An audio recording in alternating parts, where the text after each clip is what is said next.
Welcome to the Healer's Circle, where extraordinary healers share their personal journeys, wisdom, and how to heal yourself. My hope is that their insights, practical tips, and aha moments inspire and guide you in discovering your own gifts to reach your highest potential. Welcome, Ivette, the hypnotherapist and rapid transformation catalyst. Thank you, Ingrid. I'm so happy to be here. You have experience going from self-doubt to also now helping women break free from their mental and emotional blocks and everything and help with this. So tell me a little bit more. What is it that you do and how did you get onto your journey? Yeah. So I've always been like a personal development junkie. I've always been reading books, into astrology, into all these kinds of esoteric things. I've always loved helping people too. It's been like one of the things that's been embedded just in me as a person and in the work that I do, regardless of, what work I'm doing, even in tech. I always loved helping people. Yeah. So what got me into hypnotherapy and timeline therapy, which is also what I mainly practice, and I'll talk a little bit about that, was I think the big thing with me that I realized is I was in my corporate job, which I left about 2 years ago. And the main thing I noticed was that I was really stressed and there wasn't a lot of joy anymore in my life. I'm a very vibrant, active, social person. And I was like, okay, something's not right here. There should always be joy in our lives, one way or another. And so, I decided to step away from my almost, decade-long marketing job with the same company. And I was like, I'm going to take a little sabbatical. And see where it goes. Everybody was asking me what are you going to do after this? And I said, I don't know. We'll see what feels right. And in a conversation with a family member who is already practicing coaching and therapy as well, she recommended a class that she had taken. And she said, go check it out, see if there's any in your area. And lo and behold, there was. I went and I took it.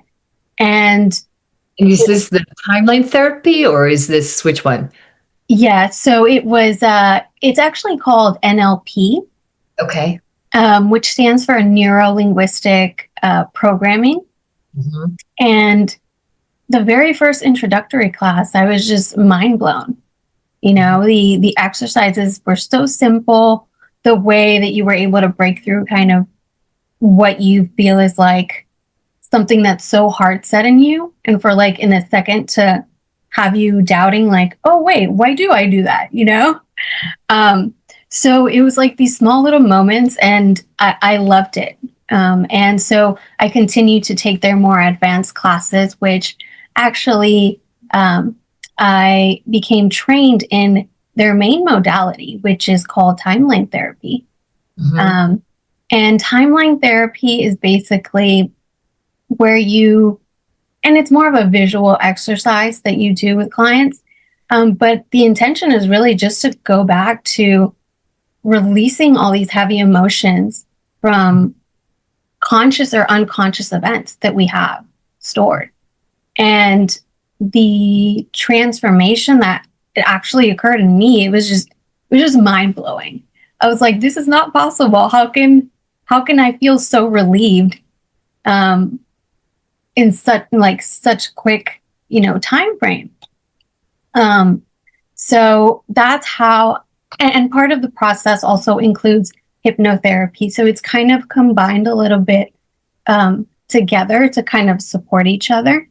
I think pretty much most people have heard of hypnotherapy, but still, would you mind, sharing a little bit? So how, very, very briefly, so how and what is the hypnotherapy? And I mean, how do you combine the two?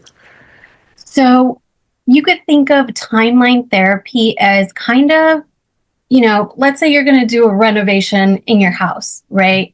You want to make sure you clean it out first, the cobwebs, the dust, right? Mm-hmm. So timeline therapy, what it really does is it cleans out our emotional and mental foundation, mm-hmm. which we can then apply hypnotherapy on top of to really support that foundation and where you're trying to go. Mm-hmm. So that's probably the best way I can describe it. Let's say we're taking a situation that from my past, I'm like, oh yeah, I have this drama, like it was a situation. I don't even know what kind of, what it caused subconsciously, but I just really remember it being like a kind of experience. So how would you approach that situation? Do we then dive into that specific memory, or what would you do? Yeah, I mean, we actually don't even have to recount what happened, right? Because we're really working with the unconscious mind. Mm-hmm. So it could be memories that you might remember, or memories that you might not, right? Like from a certain age. It could have happened between your birth and maybe 7 years old, which is kind of what they call the imprinting phase, where, we're conditioned and we're told what's right and what's wrong, and kind of the rules we use to, live our lives, and we base all of our decisions off of. So what we would do is, I would ask you mainly, what it is that you're struggling with, and what is your outcome? How do you want to feel? Why is this a problem for you? Mm-hmm. And with very specific guided questions, we help you kind of just uncover yourself, right? It's not really me telling you what the answer should be. It's helping you just go in, find the wisdom within you that's already there, and find the answers. I love it. Say that we have all the answers in here. It's just that sometimes we need the outside support to ask the right questions. Exactly. Yeah. And I think asking the right questions is so crucial, right? Because some of us, not myself, but I know people who have experienced and done traditional talk therapy, right? Mm-hmm. And you go back and you feel like you're recounting and recounting these moments that, they're hurtful, that you don't want to relive over and over, right? And it's incredible how asking the right question can really just dig in and uncover what's underneath. Absolutely. But then how do you weave in the hypnotherapy part of it? And actually, how does it work? I don't know if I've ever experienced hypnotherapy, to be honest. I think I've always been scared from like back in the days. Now I'm in a different world, but it has never come across to me to do it that way. So do tell a little bit more. How would you? Yeah. So it's part of the process, like a 3-part process that I use. So the first one would be that initial like discovery, digging into what's really wrong, what's the real reason. We call it the root cause of what you're struggling with. And then we do the release, which is where timeline therapy comes in. And we do the visual exercise. We, release those heavily charged emotions. And then post the release is where hypnotherapy really can shine. So once we've cleaned out that emotional, mental foundation, we come in and we put you under light hypnosis. And that's really only to really connect with the unconscious mind. And that's where you set, your affirmations, you set your goals, to kind of just really solidify and support on an unconscious level. Excellent. Yeah. So that kind of work can be done remotely, like you and I are right now over the Zoom. Absolutely. Yes. I've actually, the sessions that I've done have all been, well, actually, I take that back. Maybe half of them have been remote. But yeah, either way, it works very powerfully. Yeah, absolutely. This is great. So in case if people like, hey, I want to experience this, but I'm totally like in a different state, it's like, well, they can still have a session with you. So yeah, absolutely. Yeah. So we're in your process of getting onto this journey. Were there any things that you discover, like, oh my goodness, okay, I had been with hypnotherapy or with a timeline healing. It's like, okay, well, I did not expect that, or I had no idea. Any of the stories that you would share with us that were kind of aha moments for you? Yeah. So kind of on my journey, I've really learned to connect with my emotions. I'm one that like has always lived in the logical realm, trying to make sense of things. And I always used to see emotions as like, oh my God, hindrances, right? Like, oh, I'm feeling like, ew, this is gross. And when I like really, embraced slowing down and listening to myself, my body, um, I really came to learn that like our emotions are not our enemies. They're actually just guides that are showing us like, what's not working, and kind of inviting us to, hey, let's become curious and see why we're feeling this way, and do kind of like that inner work. Um, to And kind I of know how that also leans into probably the, self-care, because like you Mhm. said, a lot of people are like, oh, emotions, no, I'll shove that under the rug and I don't want to deal with it, versus Yeah. is this something that you use as a self-care as well, or any other self-care things that you do use to heal yourself or to deal with difficult moments where, hard emotions come to surface? Yeah.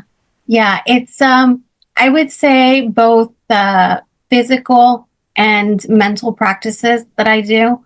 Um so one of my first I actually am a big advocate for finding a creative outlet to express your emotions and not suppress them. Um for me, writing and journaling was the first thing that I started doing at a young age. Because I'm a very like private person, I'm not one to go and share, especially the hard moments. I like to, you know, quiet with myself and process them and think about them. So journaling was really, I think, my first kind of savior, I would say, which turned into poetry, because then I started playing around with it, and yeah, it was just really beautiful. It was a way for me to, in my own way, be able to express what I was feeling. Yeah. Um, Without judgment, any kind of judgment. So Love I that. would say, finding a creative outlet, and it doesn't necessarily have to be creative. For others, that are searching for a way to, release that energy of their emotions. It could be anything that slows you down. It could be exercise, like walking, running, you know, uh, um, sports like Tai Chi. It could even be like cooking, anything that slows you down, allows you to forget and just kind of release what you're feeling so we don't suppress it. So yeah, that having a creative outlet. The other thing that I think that's always been within me has been the belief that everything is temporary. I love it. Hmm. And so no matter how hard things get or can get, I know that this will not last forever, right? So I also ask myself, what is this trying to teach me? What am I supposed to learn from this, right? Because I know there's nothing wrong with me. This is just a lesson. So, what can I take from this? That's So right. I think those things have always been incredibly, incredibly helpful for me to kind of, not fall too deep, because we all have moments and it's okay, they're part of like our growth and evolution. But the main point is just saying, what's the lesson here for me to learn, and to take it with compassion for ourselves, right? Mhm. Instead of judgment, because a lot of times we're like, well, I did this wrong, so something must be wrong with me, and you beat yourself up about your mistakes. And it's like, no, no, nobody's perfect. No, what is this trying to teach me? Yeah. With self-compassion, of course. These are great suggestions for the listeners. And I'm just thinking, because for you, like you said, one of the go-tos is journaling. Could you Mhm. give a little more detail on that? For someone's like, oh yeah, I hear a lot of people doing journaling, but I won't even know where to begin. Do you mind Yeah. sharing just a little bit? Like, so what is it if someone's like, okay, I got 10 journals at home already because I think it's such a great concept, but I don't know what to do with it really. How do Yeah. you actually, you have the journal, you open it up, and then what? And then what? Yeah. Um, I think you can just start with, writing down what you feel that day. Mhm. Or um, because for me it was more of not so much writing down like the positives, which is great too, because it brings us back to like a state of gratitude. Um, but it was more just journaling my thoughts that I didn't really want to openly share with others. Um, And so, I would just write down what I was feeling. So and so happened today. Um, and I would write down my questions and my doubts and Mhm. just to let that energy out. Really, there was um, no really structure or format to it. It was Mhm. more just like, let me fill this page with whatever I'm thinking and feeling and see where it goes. And just Um, start writing, right? It's just like yeah, what just comes. Even if it starts off with, I have no idea what I'm supposed to write in here, yeah, but yeah, even that is like a beginning to for the next sentence and the next sentence. And then later on, it's like, oh my goodness, I just wrote like 20 pages. I had no idea that I even had it in me. yeah. Yeah, I mean, you could even a prompt that you could even think about is just writing how your day went, right? Kind of Yes. like a journal, like I did this morning, I did that, and it kind of just will start to flow into what you really just want to write on the page. It doesn't have to be anything because I have family members who um, it's actually kind of funny. They would give me gift cards because they didn't know, what sentiments to write in them. And they'd say, hey, here, can you write it for me? And I would just say, just write what you're feeling. And they're like, I don't know, I'm not sure. Right. Um, but yeah, maybe it's just starting writing how your day is going, what happened that day, how you're feeling about it, good or bad. And yeah. Yeah, that's great. Thank you for sharing a little more detail on that. Um, Now, looking back on your journey, where you've gone from where you are now and the marketing and everything, if you would scroll back even further into your past, where you're whatever age, I don't know, teenager or just younger or whatever age you choose, would you have a suggestion to yourself? That you can now look from where you are now and you're like, you know what? I would suggest, like, if you could just go over Mhm. yourself, whatever age you're like, hey, do this. What would that do this Yeah. be? Yeah. Um, well, first, I would tell her that she matters, Yes. that her voice matters. Um, I would tell her to, not be scared of, um, to try to not play small. Yeah. I would tell her to explore her passions, her creative interests. Mhm. Because I think that's one of the actually really cool things that's happened on my journey is I used to think I wasn't creative at all. I Interesting. used to, I love the arts, I love music and everything. But I used to look at people and be like, oh my God, they're so talented. Like, I could never do that. And Mhm. the more I, went on my own journey, um, I discovered I was actually really creative. Mm. So that was really cool. Um, so yeah, I would suggest, to her, follow your passions because there's a reason that they're there and there's a reason that they're calling to you. Absolutely. Now, again, diving a little bit more into what you were just saying there for people, and I've heard that so often too, is like, oh, I'm not creative. This is for others. How did Yeah. you get from believing this to then like, wait a minute, I can just whip up poems and write things that people are asking me to do because they can't do it that easily. Do you remember or recall what was the transition to go from believing like to ah? Yeah. Um, I think it was, having other people see and hear what I do because I also love singing. And I also am, it kind of contradicts because I also struggle with public speaking, which I think a lot of us can relate to. But Mhm. yeah, just people saying or reading what I did, or seeing, a video of me singing or doing creative things, and saying like, wow, that's pretty cool. You're like, you should do more of that. Yeah. Um, and yeah, so I think it was like in the feedback that I started getting. Right. And also in what I started noticing that I enjoyed doing and was very therapeutic.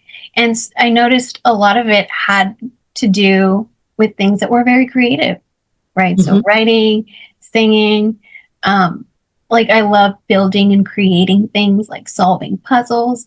So I was like, wow. And it actually wasn't too big of a surprise. Music and the arts kind of runs in my family. My dad's a musician. He went to music school. Um, and I have two siblings, two brothers, and they also play music and instruments, really well. And so yeah, it just kind of like all came together, the feedback and me noticing what I enjoyed, and I was like, wow, I actually am very creative. That's great. So we could tell the people just do what you love, even if you're like, well, I don't know if this is for me, but also kind of like put it out there so you could get that feedback to see that, well, no, you are, encouraging Yeah. you. Although, we don't actually need validation to do what we love. But, the feedback, sometimes there's some people who can themselves notice what they're good at. Yes. And there's other groups of us that, it's not until someone, gives us that feedback, and then it starts, happening over and over, that you realize and pointing out like, hey, no, you're actually really good at that, you Yeah. know? People Um, often think that, well, this is easy. Obviously, everybody does this. And it's like, yeah. well, no, actually, not everyone does this. This is your thing. It's like, really? Yeah. Do that? Like, you don't. Yeah. Yeah, so there's that part too, where people just assume that what they do so easily Yeah. is everybody does it. It's like, well, no, that's your gift. Yeah. Yeah. That's actually very true. There have been things where I felt that way, where I was like, oh, well, this is really easy, just do X, Y, and they're like, no, it's just really hard. But yeah. So now, what do you do with hypnosis and timeline therapy? Is it something that has now helped you in your own daily life, or if not daily, but just like being in it, you recognize something about yourself, or like, oh, here I can now use these tools on myself? Or is it that you need someone else to come and help you to do this? Um, well, ideally, it's reading a script and being spoken to. So ideally, it's best if it's done Mhm. to you, with you. Mhm. Um, I definitely have used these tools on my own to overcome. I mean, my confidence skyrocketed. My um, my trust in myself, my assuredness in my decisions. And I think the biggest one was like getting over anxiety, period. Um, that was I- triggered by a relationship that I was in, which, took me to a part of me, and brought out a shadow that I had never experienced before, where I felt like I was almost going crazy. And, I said, I have the tools. So why don't I, use them on myself? And it was incredible how my anxiety was just able to dissipate, right? The problem in the situation didn't go away, but how I felt about it, Mhm. it was relieved, right? It's still there. So now I can calmly deal with it, objectively deal with it, without, the anxiety and the emotions kind of blurring everything. That's right. Yeah. So it's a great tool to, even for people, let's say if they come and work with you and then at the same time to kind of experience. I mean, who doesn't want to have relief from all those things that you already Yeah. mentioned? I think most of us have, not everybody probably, but a lot of us do have ways where we are kept down by our own, shadows, and to get a release from that. Just like you said, even if it doesn't change the physical situation in life, but it changes you here, so you can now do something about it. You can look at it differently, and Yeah. it changes from there. What would you suggest to the people who are kind of starting to dip into the journey of the spiritual stuff, trying to figure out what is their thing? You like you discovered yours, like, oh, Mhm. spoke to me. Someone, suggested, but that felt something that I would like to do. For the people who are kind of playing around, not clear what they Mhm. want to do, any, suggestions like do this or don't do this, or what would you say? Yeah. I would say if you're already curious about it, it's because you're ready for it. There's something in there that's waiting for you. Um, and a lot of people too, I've seen doing shadow work, inner work on yourself, personal development isn't easy. It Mhm. isn't. It's kind of like a two-sided what blade they call it, right? It isn't easy, but it is at the same time. A lot of people fear, having to deal with those heavy emotions that they know are going to come up with Mhm. kind of truths about themselves that, you might not want to accept that are true, that are kind of holding you back. Whether it's because, you'll see yourself differently, like, oh my God, if I accept that, X is true about myself, then that's going to make me weak, or, XYZ. I think the feeling the heavy emotions is what people really kind of prematurely scared of. But what I can say to that is the relief will happen a lot faster Mhm. than than you anticipate. Um, Right. and it's not so hard. And again, a lot of times we are working on ourselves and we try so many things, right? And we just say, well, I'm just going to give up because nothing works. Um, but it's not that nothing works. It's just that you haven't found a way that works for you. Right. Right. Um, and so when people experience, I think one of the things that people find hard to believe when I say that, it can transformation and relief can be rapid um, with timeline therapy. That's one of the things that people are like, it can't be that fast. It can't be. Um, but, it actually, it really can because the I think us being ready and kind of curious to explore change and grow, Mhm. we've already made the decision that we want to grow. And I think that's the biggest thing, being receptive to it. Um, but really, when we work, everything that kind of hinders us is at the unconscious level. Um, and so, if we're willing and open, then what's that saying where there's a will there's a way. Yes, absolutely. And Yeah. so as long as you're open and ready for that change, it can happen because you're already there and you're already wanting it. Hmm. Absolutely. Great. So I think the work you do, I'd say it's good for everybody, even though it's like we talked about, different things for different people, but who Mhm.